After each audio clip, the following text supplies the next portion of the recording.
자, 우리가 단순히 대무역법의 법조문을 이렇게 그냥 훑고 지나가는 것이 아니라 이 의미들이 무엇인가를 우리가 한번 주문 뜻을 고찰할 필요가 있겠죠. 그래서 저희가 법조문에 줄을 긋고 1번, 2번, 3번이라고 표시를 좀 해봤습니다. 자, 이게 무슨 말일까요? 1번, 수출 또는 수입을 하는 자, 다른 말로 하면 무역업자를 말합니다. 두 번째, 외국의 수입자 또는 수출자 위임을 받은 자 및 수출 수입을 위임하는 자. 지금 우리 법상에서 무역 대리업자란 말은 없지만요. 지금 옛날에 2000년 12월 29일 이전에 무역 대리업자라는 말을 했습니다. 통상 우리가 흔히 말해서 오파상이라는 소리를 많이 들어보셨을 거예요. 근데 무역 대리업자를 지칭하는 겁니다. 세 번째 줄을 긋은 걸 보시면요. 수출 수입 행위의 전부터는 일부를 위임하거나 행하는 자다. 이것은 다른 말로 해서 무역 대행업자, 또 다른 말로 수출입 대행업자를 말합니다. 흔히 말해서 이건 무슨 말이냐? 무역을 거래할 수 있는 사람은 누구냐라는 것이 결국 우리가 무역업자, 무역대리업자, 무역대행업자를 말하는 겁니다. 그 말은 다른 말로 해서 우리 개인은 무역을 할 수 없다는 거죠. 그래서 우리는 개인은 직구를 하고 있습니다. 해외 직구를. 그러면 어떤 사람이 무역을 하느냐? 즉 다시 말해서 사업자 등록상에 업태업종이 도소매 무역으로 이렇게 기록이 되어 있는, 다시 말해서 그렇게 사업자만이 할 수 있다. 사업자에는 두 가지가 있죠. 크게 개인 사업자와 법인 사업자입니다. 이렇게 해서 무역업에 등록한 사람만 될 수 있다는 거죠. 그중에 우리가 가장 기본적으로 우리 일반적으로 무역회사라고 말하는 것은 바로 지금 수출 수입을 하는 자, 즉 무역업자를 말하죠. 다른 말로 해서 자신의 책임하에 해외 수출입을 통해서 이익을 얻고자 하는 회사, 그죠? 그런 회사를 우리가 무역업자라고 그러고 무역회사라고 부릅니다. 그러면은 좀 전에 말씀드린 것처럼 이런 무역회사들은, 이런 무역업자들은 그러면은 말 그대로 혼자서 그냥 무역만 하면 되는 거냐? 그건 아니겠죠. 그래서 반드시 무역 고유 번호를 부여받아야 됩니다. 이거 좀 우리가 좀 신경 써볼 부분입니다. 무역 고유 번호. 어디서 받을 거냐? 다시 말해서 무역업자를 관리하는 단체는 한국무역협회다. 자체면서 우리 정부가 정부에서 무역을 관장하는 산자부 장관이 혼자 다 관리할 수 있기 때문에 위임위탁을 해놓은 단체가 특히 무역에 관한 통계 자료라든지 무역 고유 번호를 부여한다든지 어떤 이런 부분들은 전부 한국무역협회에다가 위임위탁을 해놨습니다. 그래서 우리는 단순하게 사업자 등록에서 업태업종이 도소매 무역만 있는 것이 아니라 반드시 그 사업자 사본을 가지고 한국무역협회 지부를 찾아가서 무역 고유번호를 반드시 부여받아야 된다는 거죠. 고유번호를 받는다는 것은 단순하게 번호만 부여받는 것이 아니라 사업자 등록증과 아주 유사하게 똑같이 생긴 그 새로운 어떤 정선을 하나 받는 것을 말합니다. 맨 위에는 뭐라 그럴까요? 무역 고유번호라고 적혀 있고 무역 고유번호가 1, 2, 3, 4, 5, 6, 7, 8, 9, 10 쭉 연번호가 나오겠죠. 쭉 따지면서 우리 일반적인 사업자 등록증은 뭐 이렇게 606-04, 뭐 88001이다. 그러면 어찌 됩니까? 6은 부산 지역이고 그리고 8 뒤에 있는 8은 법인이구나라고 할 수 있겠죠. 그럴 경우에 우리가 지금 보시는 것처럼 무역 고유번호는 별도 고유번호를 부여받는다고 보시면 됩니다. 그럼 흔히 말해서 우리가 무역을 하시려면은 우리 무역에서는 반드시 무역협회를 통해서 무역 고유번호를 부여받아야 된다라고 말씀드리는 거죠. 두 번째, 외국의 수입자 또는 수출에 위임을 받은 자 또는 수출 수입을 위임하는 자다. 흔히 말해서 두 가지 방식이 있습니다. 밑에 보시면요. 지금은 2000년 12월 29일로 앞으로 이제 무역 대리업이라는 게 폐지되어 있다라고 하는데 단순히 이해를 돕기 위해서 무역 대리업자라고 표기를 해놓은 것입니다. 그러면 거기에 보면은 감류무역업자다, 셀링오피스와 얼류무역대리업자다. 우리가 바이오피스라고 했죠. 지금 우리가 뭐라고 그랬냐면 한국수입협회다. 그리고 한국외국기업협회다. 이 말이죠. 한국수입협회라는 것은 다름이 아니고 한국에서 외국의 업체를 우리가 대신해서 한국에다가 외국 물건을 판매하는 회사다. 다시 말해서 셀링하는 회사다라고 보시면 되고요. 한국 외국 기업은요, 한국의 물건을 구매를 해서 해외에다 내다 파는 회사다라고 보시면 되겠습니다. 그래서 우리가 간단하게 봐서 한국 수입협회라는 것은 국내에서 외국 업체들이 외국의 수입자가 어디에 국내 업체에게 위임을 해서 한국에다가 자기의 수출업 제품을 판매를 해달라고 요청한 것이죠. 그래서 한국에서 외국 기업의 수출자로 대신해서 수입을 하는 협회다라는 뜻이고요. 하지만 여기서는 이 셀링 오피스를 우리 여러분들 좀 전에 말씀드린 것처럼 주로 그럼 어떻게 판매하느냐? 주로 수출, 다시 말해서 해외에 있던 업체의 수출업자와 한국의 어떤 대리점 관계를 맺은 회사 간에 우리 독점 판매 계약을 맺었어요. 그 판매 계약 하에서 국내에서 물건을 구매해서 파는 것이 아니라 단지 거래선을 연결시켜서 그 사람에게 수입하도록 연결해주는 부분이죠. 그럴 때 어떻게 판매하느냐? 한국무역회는 단지 다른 게 아니라 오파시트라고 해서 그 청약서를 통해서 그 사람에게 판매를 이렇게 넘겨주는 겁니다. 즉, 따라서 셀링 오피스는 즉 다시 판매를 하는 회사로서 외국의 수출자를 대신해서 국내에서 물건을 대신 파는 것이 아니라 해외에서 하고자 하는 사람을 대신해서 국내에서 구매할 사람을 연결해 주는데 어떻게 연결해 주냐고요? 오파시트라는 걸 통해서 연결해 주고 수수료를 받는 회사입니다. 마찬가지로 외국 기업 협회는요, 한국에서 물건을 구매하고 싶을 때 한국의 업체와 자기들이 독점 계약을 맺어서 한국의 물품을 구매해서 가져간 회사라 보시면 되겠습니다. 세 번째, 수출 수입 행위의 전부터는 일부를 위임한다. 이 말은 다른 말로 하고 수출입 대행업자다. 국내 업체겠죠. 그래서 예를 들어서 우리 회사가 무역회사입니다. 근데 아직 초창기 회사하고 창립한 지 얼마 안 돼서 아직까지는 무역에 대해서 업무를 잘 모른다라고 생각했을 경우에 우리 외에 오랫동안 무역을 해왔던 업체가 우리 회사를 대신해서 무역을 대행해 주는 겁니다. 이 대행과 대리는 엄연히 다르죠. 대리라는 것은 어떻게 될까요? 대리라는 것은 어떤 법적인 그런 행위를 말합니다. 그러나 대행은 단순하게 수수료 받고 기본적으로 업무를 대신 해주는 업체를 생각하시면 되겠습니다.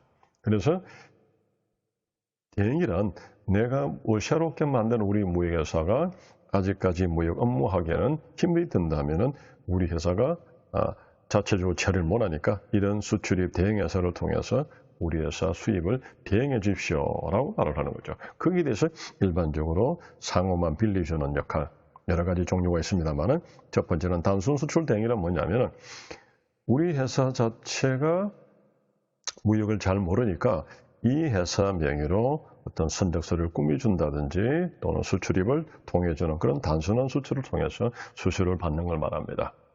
또는 어떻게 될까요? 또 신용장 직접 수출 방식의 수출 대행이라는 것은 우리 회사가 수출을 직접 이행을 못했을 경우에 그럴 때 또 이 대행업자로 하여금 수출 신용장을 받아서 대행해 주는 것. 이런 것도 어떻게 보면 어떻게 나오고요? 대행이라기보다 뒤에서 우리가 신용장 때 나오는 양도 신용장에 관한 부분도 일부가 해당이 될 수도 있겠습니다.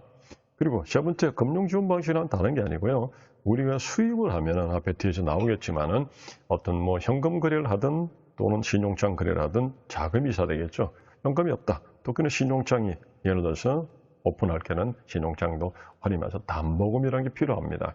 근데 우리 자체가 신규회사라서 아직 초창기 회사라 담보 여력이 없다. 그러면은 이런 수출을 많이 했던 회사들은 나름대로 신용도가 있을 겁니다. 그게 우리 신용 한도라고 하는데요. 따라서 우리가 쉽게 말하면은 카드를 많이 쓰면은 카드 한도가 좀 커지듯이 어느 정도 선에서 무역을 많이 하다 보면은 그 사람의 시출 실적도 있고 또 거래를 통해서 많은 신용도를 쌓게 되면은 아무래도 배상 한도라는 게 있겠죠. 그런 부분들을 우리 초창기 회사들은 또 무역이 아주 실적이 적은 회사들은 없는 부분이 많습니다. 이런 것들을 우리가 금융지원 방식이라는 것은 그런 수출금융, 무역금융을 통해서 그것을 우리가 좀 빌려오는 거죠. 그럴 때 이 회사가 수출 대행 회사가 자기의 무역 한도를 새롭게 무역하는 회사에게 한도를 빌려주면서 비용을 받는 겁니다. 어떻게 보면 내려갈수록 단순 대행이나 또는 수출 대행이나 신용장 수치 방식 수출 대행이나 금융 지원 방식 수출 대행은 내려갈수록 아무래도 수수료가 좀 많이 커지겠죠. 이런 방식이 있고요. 수입 대행도 마찬가지죠. 수출용 원부자재를 내가 수입을 대행한다. 즉 다시면서 수출 원부자재 뭐냐면은 국내에서 제품을 만드는데 그 일부 부품을 수입을 해서 다시 그것을 우리가 가공, 인가공을 통해서 수출하는 경우 있겠죠. 이럴 때 수출하기 위해서 원부자재를 수입하는 경우 있겠습니다. 이럴 때도 우리 자체적으로 그 바이어를, 판매자를 잘 모른다. 우리가 다시 말해서 해외 시장의 조사라든지 이런 부분이 좀 미숙하다. 그러면 어떨까요? 이런 전문 업체들이 우리 회사를 대신해서 그런 판매자를 찾아서 우리 회사 연결시켜서 수입을 대신해 주겠죠. 또는 내수용 물품의 수입 대행이다. 내수용을 순수하게 국내 판매하기 위해서 우리가 수입하는 경우 있겠죠. 이건 수출이 아니라 내수입니다. 순수 내수. 즉, 거리가 만약 우리가 수입을 말하겠죠. 이런 수입으로 하기 위해서 내수용 물품을 내가 판매할 물품을 가져오는데 그런 부분에 대해서도 판매자를 셀러를 잘 모른다. 또 그렇게 시장 조사를 우리가 잘 못한다든지 이런 부분에서 대신에 수입을 대행해 주는 걸 말합니다. 흔히 말해서 우리가 무역 거래자란 이런 크게 세 가지 부분, 직접 우리 회사가 무역을 하느냐, 아니면 해외 업체에 대해서 대리를 하느냐, 그리고 국내에서 우리 무역의 초보 기업들을 대신해서 대응을 해주느냐라고 볼 수 있겠죠.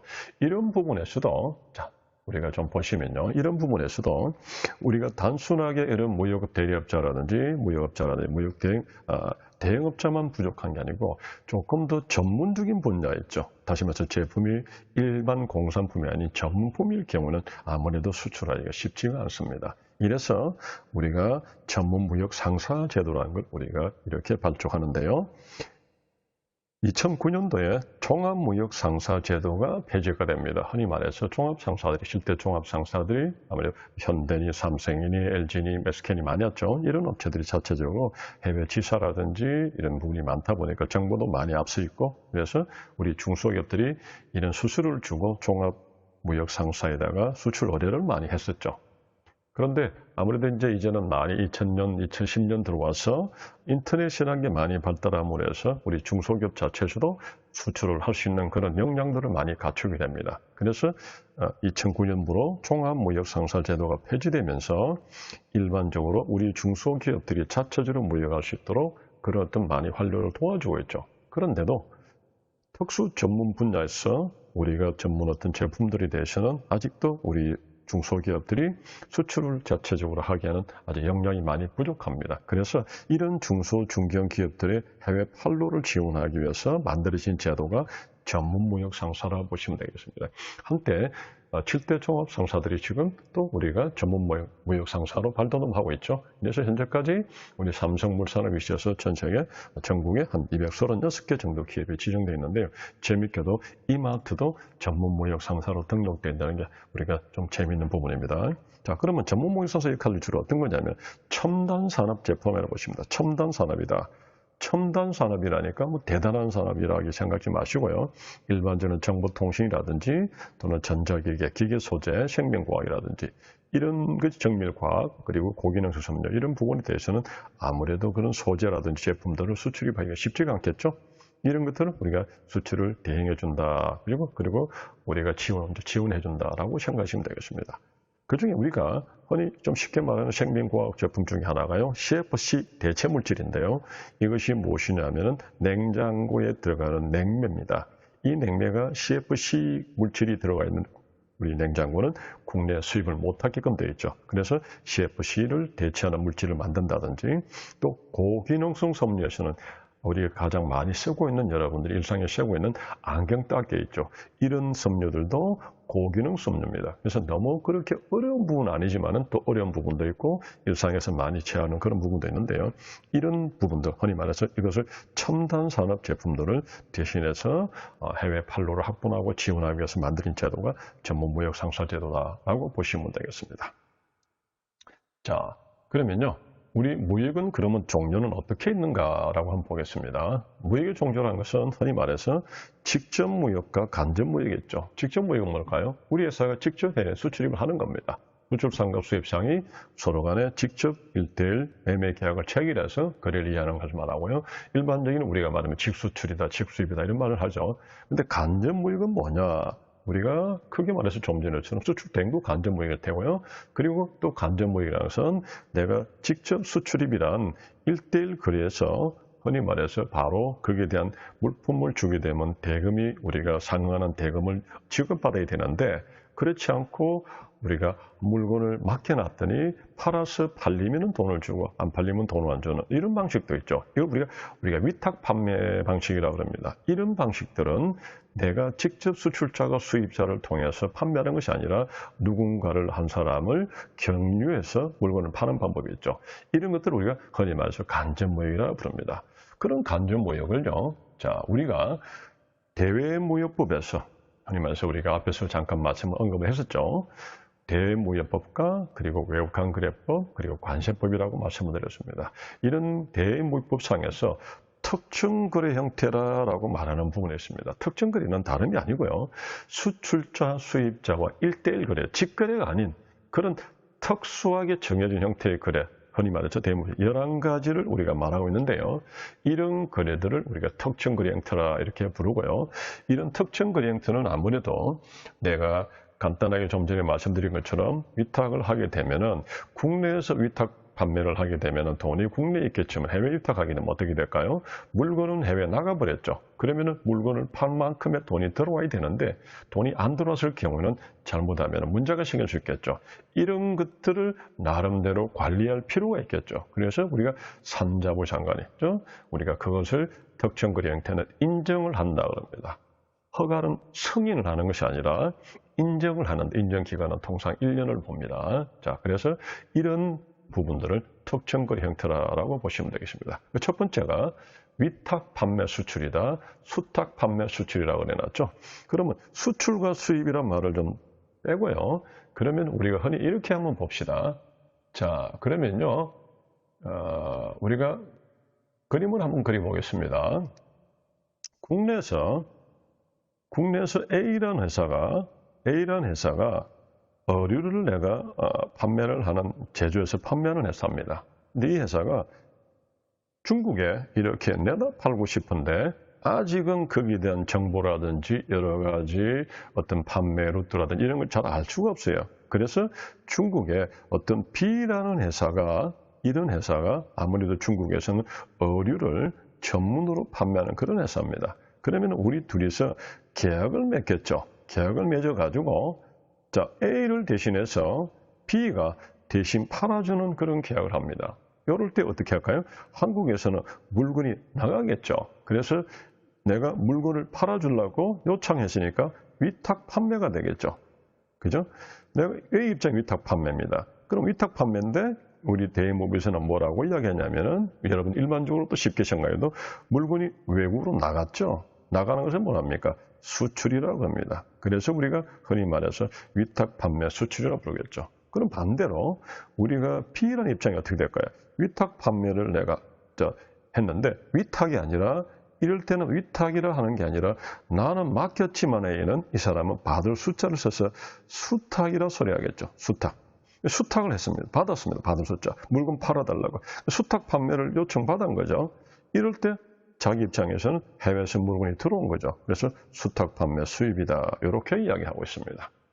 자, 다시 우리가 앞으로 돌아가셨어요. 자, 그러면은 좀 전에 보신 것처럼 위탁 판매 수출이라는 것은 결국 어떤 겁니까? 국내에서 판매하고자 하는 사람이 수입지에 어떤 업체에게 판매를 요청을 하는 행위를 위탁 판매라고 그랬죠. 그리고 수탁 판매는 어떤 거였습니까? 국내가 아니라 우리 국내 업체를 통해서 물건을 팔아달라고 받은 외국에 있는 업체가 자기 입장에서 물건을 받아서 판매해 주는 거죠. 그 수탁 판매죠. 그러니 자기 입장에서는 수입이라고 부르게 됩니다. 자, 그럼 위탁 판매 수출과 수탁 판매 수입을 합니까? 한마디로 위탁 판매 수출입이다라고 하는데요. 그럼 위탁 판매 수출하는 우리 수출자, 우리 국내 업체 입장에서는 어떤 걸까요? 주로 아무래도 해외에 정보가 좀 부족하다 보니까 어떻게 될까요? 해외 시장에 개척할 때 주로 많이 활용되는 그런 형태다 보시는 거죠. 즉 다시 말해서 새롭게 시장을 개척하는 겁니다. 어떤 이야기일까요? 내가 아무래도 중국 쪽의 업체를 사항을 모르다 보니까 그 나라의 제품들이 어떻게 판매할지 모르다 보니까 내가 이렇게 위탁 판매를 통해서 정보를 그 나라의 시장의 정보도 없고요. 또 판매를 함으로써 그 사람들이 어떤 스타일에 어떤 가격대, 어떤 색상의 제품이 팔리는지도 많은 정보를 취득할 수 있겠죠. 그렇게 해서 우리가 새로운 어떤 거래처를 발굴할 수도 있고요. 또는 그 거래처를 통해서 새롭게 확장을 할 수도 있는 겁니다. 이럴 때 우리가 한마디로 해외 시장 개척할 때 주로 많이 활용한다 소리하죠. 근데 그러면 어떻게 할까요? 무한으로 준다는 겁니다. 다시 말해서 왜 우리가 특정거래 형태라고 부르냐면요. 물건을 우리가 앞에서 무역이란 뭐라고 말씀드렸습니까? 트레이드라는 것은 화폐를 주면요, 거기에 상응하는 상품을 준다 했죠. 상품을 주면 거기에 상응하는 우리가 반대급부로 대금을 지급해야 되는데 무한으로 준다는 건 어떻습니까? 내가 직접 우리 회사가 A라는 회사가 판매를 할 수 없기 때문에 중국의 B라는 회사에게 팔아달라고 요청하는 거죠. 그래서 답답한 사람은 수출자죠. 그래서 수입자는 주로 어떤 사람을 찾을까? 수탁 판매는. 아무래도 수탁 판매하는 사람들은 그 중국에서 그 분야의 전문 업체를 많이 찾겠죠. 그러니 대신 팔아주니까 그 사람에게 거꾸로 부탁을 하는 입장이니까 돈을 받고 파는 것이 아니라 무한으로 줍니다. 즉 다시 말해서 대금을 지급 요청하지 않고 무한으로 물품을 건네줍니다. 어느 정도 신뢰가 있어야 되겠죠. 물론 신용조사는 필요합니다. 그럴 경우에 그 사람이 팔아서 파는 분만큼 자기 수수료를 빼가고 나머지는 물품값으로 송금하는 그런 부분이 위탁 판매 수출입니다. 또한 마찬가지로 수탁 판매 수입하는 입장에서도 자기가 판 만큼의 물건의 수수료를 지하고 나머지는 물건값을 수출자에게 돌려주는 그런 방식을 말하겠죠. 그런데 이런 수탁 판매를 하게 되면 제가 밑에 무분별한 수입이 조장된다는 말씀드렸죠. 어떤 이야기일까요? 자, 바로 이런 이야기죠. 좀 전에 우리가 보신 것처럼요. 우리가 A라는 업체가 이렇게 물건을 수탁을 하다 보니까 또 나머지 C다, D다, E다 많은 업체들이 한국에서 이 A를 본받아서 나도 너도 다 중국으로 수출을 하고 싶어 하겠죠. 그러면 우리 중국에서도 GF, G다, F다, H다, I다 이런 회사들이 역시 B라는 회사를 본받아서 나도 우리가 B처럼 이렇게 수탁 판매 수입을 하고 싶겠죠. 왜 그렇겠습니까? 바로 무한 방식이라는 것입니다. 즉 다시 말해서 우리가 돈을 주고받는 방식이 아니라 무상으로 우리가 이렇게 주고받아 보니까 아무래도 어떻게 될까요? 이런 나머지 회사들이 무분별한 수입이 이루어지겠죠. 그래서 이런 것들을 법적으로 조금 막아줘야 되겠죠. 왜 그럴까요? 그래야만이 그것이 어찌 됩니까? 국내에서 제조하는 업체들이 아무래도 외국에 위탁, 위수탁 판매하는 업체들 통해서 내가 판매가 월등하게 저조해진다든지 어떤 타격을 받을 수 있잖아요. 그래서 어떤 거기다가 또 어떻게 될까요? 무한으로, 다시 말해서 무한으로 우리가 물건을 받다 보니까 돈이 안 되니까요. 무한입니다. 수입하는 사람도. 그러다 보니까 나로서는 큰 부담이 없습니다. 작은 부담이. 그래서 무분별하게 수입할 수 있겠죠. 그럼 좀 전에 말씀드린 것처럼 그런 수입하는 국가의 어떤 유사한 그런 업종들이 타결받습니다. 그래서 이러한 것들을 어느 정도 제재를 하고 인정을 하고 이런 부분이 필요하겠다죠. 자, 그럴 때 하나만 더 가겠습니다. 여러분들 제가 좀 밑에다가 위탁 판매 수출했을 경우에 밑에 재수입 면세 대상이라고 말씀드렸어요. 이런 부분들을 다 우리가 법적으로 다 다룰 시간은 없지만 한 가지만 우리가 말씀을 드리면요. 내가 위탁 판매를 했습니다. 그러면은 통상적으로 판매해서 안 팔리는 건 어떻게 될까요? 다시 국내로 반입이 돼야 되겠죠. 이럴 경우에 우리 회사 자사 수입 제품입니다. 즉 다시 말했어요. 자, 이렇게 다시 가겠습니다. 이렇게 내가 물건을 내가 팔았는데 안 팔리는 물건이 될까요? 다시 들어와야 됩니다. 다시 말해서 이거는 수입인데 어떤 수입일까요? 어떤 수입일까요? 국내 입장에서 이 사람이 중국 사람은 수입이지만 내가 팔았던 걸 다시 가져오는 걸 뭐랍니까? 재수입이라고 그러죠. 재수입. 재수입일 때 A가 자기 제품을 가져오는 거죠. 어떻게 판매가 되지 않는 그런 어류를 가져왔습니다. 그러면 어떻게 될까요? 우리 앞에서 잠깐 다룬 것처럼 세관에서요. 그럼 과연 그냥 내버려 둘까요? 너는 수입이었지 않습니까? 우리나라는 수입하면 반드시 수입 관세를 우리가 납부를 하셔야 됩니다. 여기까지 하면서 수입을 하면 관세를 낸다는 거죠. 우리는 수출을 돕기 위해서 수출 관세는 우리나라는 없습니다만은 수입 관세는 있습니다. 그래서 수입을 하면은 관세를 납부해야 되는데 우리 A 입장에서는 좀 억울한 측면이 있죠. 우리 회사 제품을, 어류를 어디다가요? 중국에다가 판매를 해달라고 요청했는데 안 팔리는 재고분을 다시 재수입을 한 거죠. 그리고 내 제품을, 우리 회사 제품을 다시 가져오기 때문에 내가 별도로 내가 그것이 수입이라 보기는 좀 어렵지 않습니까? 그럴 때 세관에서는 그걸 수입이라 간수하고 수입이 있으니까 세금을 내라 이렇게 이야기한단 말이죠. 이럴 경우에 억울한 측면이 있죠. 이런 것들을 우리가 조금 보완하기 위해서 어떻게 될까요? 좀 전에 보신 것처럼 우리가 이런 이야기를 했습니다. 내가 재수입일 경우에는 우리나라에서 수출된 물품이 다시 수입되는 걸 재수입이라고 그랬죠. 언제까지? 2년 이내에 다시 수입되면은 우리가 재수입에 대한 관세를 면한다. 그래서 면세라 그럽니다. 그러나 무조건 면해주는 건 아니겠죠. 그것은 상세한 것은 법조문에 좀 공부를 하시면 되겠는데요. 어떻게 될까요? 미리 사전에 수출하고 나서 이게 위탁 판매 수출입이라는 것을 우리 계약서를 체결한 것을 송관한 이후에 보통 얼마까지요? 6개월입니다. 6개월 내에 반드시 관세를 통해서 세관에 신고를 해 주셔야 됩니다. 그럼 6개월 이내에 신고를 해 놓으면 그러면 나중에 다시 2년 안에 물건이 들어왔을 경우는 그것이 우리 회사가 판매를 요청했다가 안 팔려서 들어온 재고입니다라고 하면은 어떻게 될까요? 그렇게 하면은 재수입 면세가 됩니다. 왜? 미리 사전에 신고하기 때문에. 그런데 만약에 신고를 안 했습니다. 그러면 무조건 2년은 되는 건 아니라는 거예요. 이런 것들이 우리 여러분 말씀드리는 무역 실무다라는 거죠. 즉 하면서 이론을 어떻게 현장에서 직접적으로 활용할 것인가라는 측면에서 그런 측면에 이런 대외무역법이다, 관세법이다를 활용하셔야지 단순하게 그냥 그게 재수입 면세는 2년 안에 이렇게 대상이 면제 대상이 된다라고 생각하시면 안 된다는 거죠. 이런 부분을 한번 우리가 고려하면서 우리가 공부를 하도록 그렇게 한번 해주시면 고맙겠습니다. 자, 그 다음에 위탁 가공 무역이다, 수탁 가공 무역이 나가겠습니다. 위탁 가공은 어떻게 됩니까?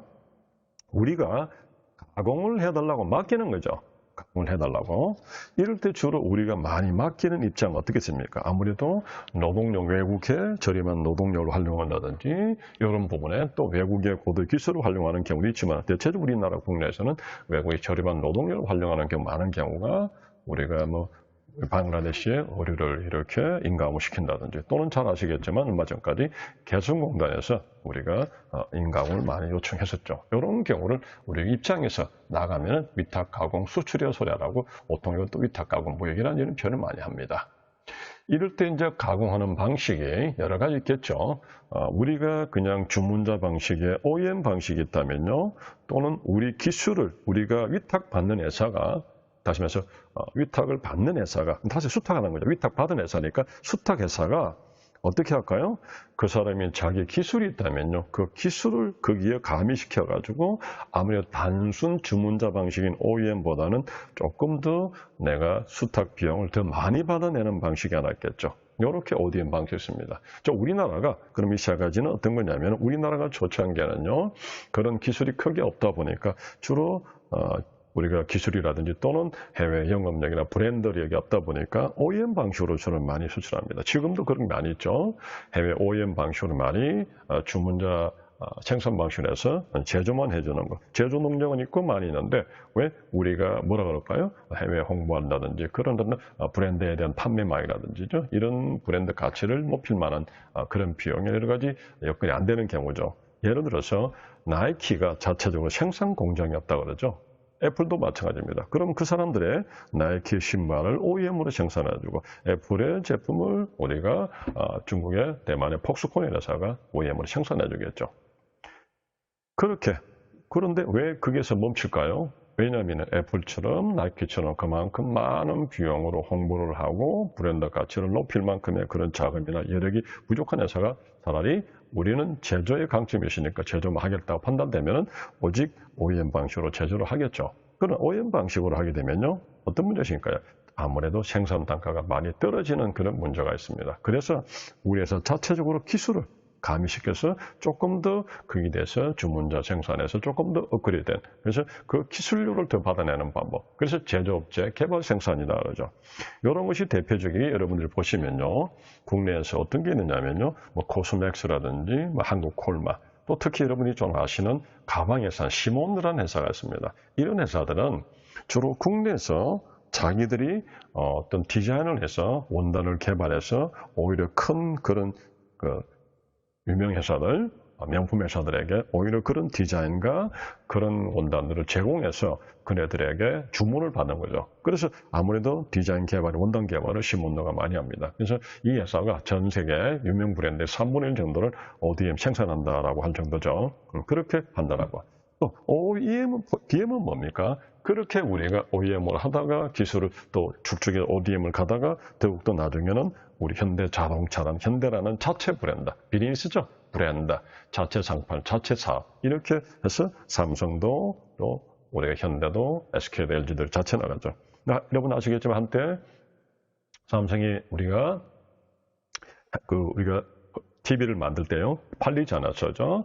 그래서 그거를 타 회사에서 그 회사 제품에 OEM으로 생산하게 하자. 그러면 우리가 충분히 팔아주겠다. 그런 제의도 많이 받았다 그랬죠. 그런데 그 회사가 계속해서 그렇게 이렇게 요청을 할 때 삼성은 단호하게 안 팔리더라도 우리 자체 브랜드로서 판매하겠다. 그 세월이 1, 20년 지나면서 지금은 우리 삼성의 우리가 컴퓨터나 또는 삼성의 TV가 세계적인 어떤 그런 브랜드 가치를 가지고는 그 오랫동안 자체 생산을 해서 그런 덕을 얻게 돼 있죠. 그러나 삼성그룹처럼 또는 우리 우리나라 대기업처럼 그런 자본력이 있다든지 그런 인력이 있을 경우는 가능하겠지만 중소기업에서는 OBM 생산이 쉽지는 않겠죠. 그래서 ODM과 ODM을 많이 쓴다 이거죠. 자, 그러면 수탁 가공에서 좀 보시면요. 보통 수탁 가공은 좀 전에 말씀처럼 내가 위탁을 하면 수탁을 받는 거죠. 그럼 우리가 개성공단이라든지 방글라데시를 말씀드렸습니다. 근데 우리나라가 수탁 가공하는 경우가 참 많이 있죠. 어떤 경우입니까? 우리나라의 고도의 기술이나 숙련된 노동력을 많이 이용하자는 경우, 이럴 때 많이 씁니다. 어떤 게 있을까요? 반도체 파운드리라고 그러죠. 반도체 위탁 생산을 말합니다. 즉, 하면 삼성이 그리고 우리가 DNB라는 회사가 이렇게 반도체 위탁 생산을 받는 거죠. 대표적인 회사가 세계적인 회사가 대만의 TSMC죠. 그리고 이제 거기에 절반 가까이 이제 따라가고 있는 삼성전자입니다. 이런 회사들이 주로 팹리스라고 그랬죠. 반도체 설계 회사들이 해설계하는 것을 자체 생산 기술이 없으니까요. 삼성이나 대만의 TSMC에다가 많이 의뢰한다. 그럴 때 우리가 그런 숙련된 노동력, 고도의 기술을 이용하자는 경우에 수탁 판매를 많이 한다라고 보시면 됩니다. 자, 근데 우리는 중소기업 입장에서 어떻게 되느냐? 유한 수탁 가공이다, 무한 수탁 가공이다. 자, 이런 말을 많이 쓰죠. 그러면 우리가 유상사급이니 무상사급이니 이런 말을 현장에서 많이 씁니다. 유상사급이라는 것은 돈을 받고 원부자재를 내가 주는 걸 말하고요. 무상사급이라는 것은 돈을 안 받고 주는 걸 말하겠죠. 이건 다른 말로 뭐냐면요. 우리가 원부자재를 다시 말해서 청바지를 내가 중국에다가 생산을 의뢰를 한다고 가정합시다. 그랬을 경우에 청바지를 의뢰를 했을 경우에 원당 그 생산 제조업체가 물론 믿을 수 있겠지만요. 초기에는 아무래도 조금 후진국에 의뢰를 하게 되면 조금 불안한 경우 어떻게 될까요? 원단을 팔겠죠. 그럼 유상사업이죠. 팔고 대신에 그 원단을 가지고 국내에서 우리가 요구하는 대로 OEM대로 생산을 요청을 하는 경우를 유상사업이라 할 수 있겠고요. 그런 어느 정도 거래 이루어지고 또는 믿을 만한 그런 거래처는요. 내가 무상으로, 무한입니다. 무상으로 이렇게 원단을 제공해서 그 사람이 가공해서 가공인만 받아가는 거죠. 그러면 이 두 개 차이를 보시면요. 유상사급이니 유한수타인 경우는 우리가 원부자재를 판매를 했기 때문에 나중에 그분들이 만들어서 청바지를 국내에 다시 수입을 할 때는 어떻게 됩니까? 그 원부자재 값에 다시 인가까지 포함해서 우리는 지불해야 되고요. 무상사급, 즉 무한 수탁인 가공 경우에는 우리는 원부자재 값을 무상으로 지급했기 때문에 왜 가져옵니까? 단순하게 거기에 대해서 임가공비만 주면 됩니다. 그럴 경우에 우리도 그러한 부분들이 수입을 했을 경우에 유상사급이 좋은지 무상사급이 좋은지도 반드시 확인을 할 필요가 있겠죠. 왜냐면요, 우리 자체적으로 국내에서만 인건비가 고가, 이제 아무래도 고인건비다 보니까 해외에다가 이 가공을, 인가공을 많이 맡기는데, 그러면은 내가 완제품을 가져서 내가 원부자재를 제공했으니까 인가공을 맞추고 가지고 들어온다. 그러면 굉장히 저렴하겠죠. 그러면 정상적인 수입하는 사람보다 내가 관세를 물지 않는다면요, 굉장히 차별적인 문제가 생겨버립니다. 그래서 그럴 경우에 내가 유상사업과 무상사업에 들어올 때 관세는 어떻게 처리되는지, 그리고 일반적인 이런 것이 아니라 완제품을 수입할 때 어떤 차이점은 세금 얼마나 되는지, 이러한 부분들을 가지고 우리가 완제품을 수입할 것인가, 또는 유상사업이나 무상사업에서 임가공을 할 것인가를 우리가 판단을 잘 해야 될 필요가 있겠습니다. 자, 그 다음에 이제 임대수출은 뭐냐? 임대수출은 주로 여러분 임차 수입이라는, 우리가 말 많이 쓰죠? 임대차라는 소리 따지면서 아파트를 가진 사람은 임대인이고요.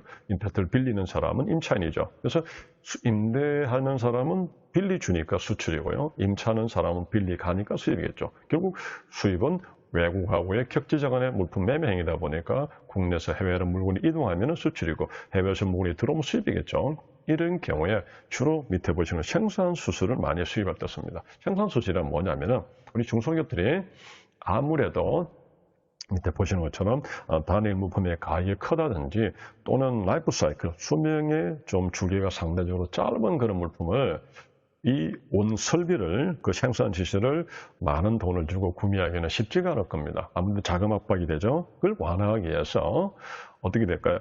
중고 물품을 내가 수입을 하는데 그것이 라이프 사이클이 짧기 때문에 쓰고 또 목돈을 주고 사다가 다 쓰고 나면 폐기 처분할 수는 없잖아요. 그래서 조금 더 우리나라보다 선진국, 한국에서는 일본이나 뭐 유럽이나 미국에 있을 테고요. 중국에는 한국 거리를 가져가겠죠. 이런 조금 더 선진화된 공장에서 그런 중고화된 생산 설비를 저렴한 비용으로 보증금을 걸고 월 사용료를 주면서 가져올 때 그것을 시설을 내가 임대를 해주는 사람은 임대 수출이고요. 임대를 하는 사람은 임차 수입이라 보시면 되겠습니다. 자, 그러면 연계무역이라는 것은 뭡니까? 바로 그러한 어떤 임대차 계약에서요. 바로 그 설비 가지고 물건을 만들었다고 봅시다. 그럼 예를 들어서 우리가 만약에 주사기, 일회용 주사기를 일회용을 많이 쓰죠. 그럼 쓰고 그 주사기 만드는 우리가 기계를 만약에 중국에 임대를 했다. 그러면 완제품인 주사기를 수입하는 것보다 기계를 우리가 임대 수출을 해주고 차 수입을 하는 그 업체를 통해서 완제품을 가져오는 게 아무래도 조금 저렴하겠죠. 예? 그래서 그럴 경우에 그 제품 자체를 가지고 만들어서 그 제품을 다시 바이백 트레이더 방식, 즉 다시 제품을 환매해 주는 방식을 우리가 제품 환매 방식이라고 합니다. 이것도 다른 말로 일종의 산업혁명이겠죠. 자, 그리고 우리 절충교육이라는 것은 어떤 거냐 보시면요.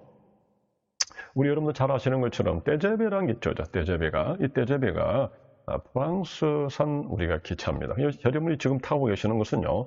떼제베, 다시 말해서 프랑스에서 만드는 차를 우리가 쓰고 있는 겁니다. 이거를 우리가 할 때는 원체 몇 조 단위가 크다 보니까 단순하게 완제품만 수입해서 국내에서만 소모하는 것이 아니라 그 기술에 대해서 이전을 좀 많이 받습니다. 이런 부분들. 그래서 우리가 뭐 밑에 보시는 것처럼 군수장비라든지 뭐 항공기나 고속철도 차량이나 이런 부분들 많이 있죠. 이런 방위산업이나 항공기 산업이라든지 이런 거대한 그런 어떤 조용히 돈이 많이 들어간 것은 기술 이전을 많이 요구합니다. 그래서 초창기에 한 30%는 우리가 30%가 많이 들어온다면요. 나머지 또 한 40%는 원부 자재를 국내에서 또 이렇게 부품들 만든다든지 나머지 기술 받아서 한 30%는 국내에서도 제작을 해본다든지 이렇게 서로 기술 이전을 하는 방식을 많이 쓰거든요. 그것이 우리 떼제베라 보시면 됩니다. 그래서 우리가 한국이 한동안에 떼제베 산천도 만들었고요. 그게 올해 이제 2021년에 한국형 고속철도로 해서 KTX의 이염이라 그러죠. 이염이라는 그런 어떤 차 이름이 KTX가 새로운 한국에서 순수 기술로 만든 이런 차가 또 우리가 나온다고 합니다. 이럴 때 절충교육이라는 것은 단위가 큰 그런 어떤 제품들을 구매할 때 그 구매를 이용해서 기술 이전이라든지 이렇게 또는 부품을 그 상대 측에다가 판매할 수 있는 그런 상호 관계를 가지는 그런 절충교육이라고 합니다. 자, 그 중에서 우리가 또 중소기업이든 중견기업이든 대기업이든 또 많이 쓰는 것 중에 하나가 중개무역이라는 게 하나 있다죠. 중개무역이. 이 중개무역하고요. 그 다음 밑에 보시면요. 이 중개무역이 있습니다. 그래서 다시 말해서, 중개라는 것은 말 그대로 밑에 그림을 잘 보시면요. 우리 흔히 말해서 복덕방이다. 그렇죠? 그런 다른 말로 우리가 공인중개사라고 합니다. 그 사람이 자, 만약에 집을 가진 사람과 집을 살 사람을 두 사람 사이에서 중개를 통해서 서로 매매 계약을 체결해서 상품을 본인끼리, 달면서 구매자와 판매자끼리 서로 간에 물건을 구매할 수 있도록 연결해주는 그런 역할, 즉 중개 알선 수수료만 받습니다. 즉 우리가 공인중개사가 중개 알선 수수료를 받는 거지 그 사람이 자기 돈으로 집을 매입해서 판매하는 건 아니겠죠. 이럴 때 중개알선 수수료를 받는 것을 이걸 중개무역이라고 하죠. 이럴 때는 한 번에서 끝나죠. 그래서 우리가 공인중개사가 한 번 집을 소개해주면 그 당사자까지는 끝나죠. 물론 집주인하고 또 주인이 바뀌면은 임차인이 바뀌면 또 소개해주겠지만요. 그러나 보통 한 물건에 한 번으로 끝나죠. 중개알선 수수료는 보통 한 번에 끝나는 게 보통입니다. 근데 우리 중개무역 인터미디어트 트레이드는 뭐냐? 한국의 수출업자가요. 미국의 수입업자하고 거래를 하는 겁니다. 우리 수출은 우리가 한국 사람이고 수입자는 우리 미국 사람이에요. 이럴 경우에 어떻게 될까요? 이 물건을 사다가 어디다가요? 물건을 사다가 내 마진을 붙여서 일본에 내다 파는 겁니다. 즉 다시 말해서 물건을 A, B라는 미국 업체를 사다가 우리 A 업체는 한국 업체가 C라는 일본 업체에 파는 거죠. 그러면 일본 업체가 바보가 아니죠. 그러면 어떻게 될까요? 미국에서 구매를 할 수 있는 건 좋은데 주로 중개업자가 어떻게 될까요? 판매자인 미국의 시장과 구매자인 일본 시장을 아무래도 잘 알고 있어야 되겠죠. 이런 관계를. 이렇게 좀 전문적으로 수출을 많이 하는 이런 아이템에 전문이 되어 있는 그런 업체들이 아무래도 판매국과 구매국에 대한 시장을 알고 있을 때 그런 어떤 수요자를 찾아서 연결해 주는 거. 다시 말해서 그럴 때는 단순하게 소개를 받는 것이 아니라 내 마진을 붙여서 파는 겁니다. 이걸 우리가 중개무이라죠. 이럴 때 우리가 어떻게 해야 되냐. 우리 교재처럼 수입한 물건을 원상태 그대로 수출한다는 거죠. 다시 말해서 그걸 인강화하는 것이 아니라 있는 그대로 수출하는 것이 중개무이지. 그걸 가져와서 다시 재조정하는 인강화입니다. 우리 조심해야 됩니다. 수입한 물건 원 그대로 갑니다. 이럴 때 그러면은 내가 100원에 구매해서 110원에 팔았습니다. 그럼 뭘까요? 차익이 10원 남죠. 차익이. 이 10원이 우리가 중개무역을 통한 마진이죠. 이 마진이 우리는 수출 실적으로 인정받습니다. 그러나 우리가 중개 알선 수수료는 수출 실적으로 인정하지 않습니다. 그럼 우리 회사 자체에서는 무역이 되겠지만 국가 차원에서는 중개 알선 수수료는 수출 실적에 잡히지 않고 이런 중개업, 다시 말해서 우리 회사가 100원에 사서 110원에 판 마진 10원은 우리가 그것은 우리 중개 차익이라 부르고요. 그것이 가덕액이라 불러서 이건 수출 실적으로 잡힌다는 걸 좀 알아주시면 되겠습니다. 자, 이런 중개무역에 대한 이야기는 나중에 뒤에서 우리가 우리 운송 파트에 선화증권에서 조금 더 상세하게 말씀드리면서 이럴 때 어떤 선화증권을 발급하는지를 말씀드리도록 하겠습니다. 자, 그리고 외국 인수 수입이 있죠. 외국 인수 수입과 외국 인도 수출은 뭐냐면요. 주로 외국의 사업 현장에서 많이 하는 겁니다. 흔히 말해서 해외에다가 만약에 도로 공사를 한다 칩시다. 만약에 사우디아라비아에 도로 공사를 발주를 현대건설이 받았습니다. 그랬을 경우에 국내에서 어떤 물건을 가져갈까요? 아무래도 불도저든 뭐 트럭이든 이런 것들은 포크레인들은 가져가겠죠.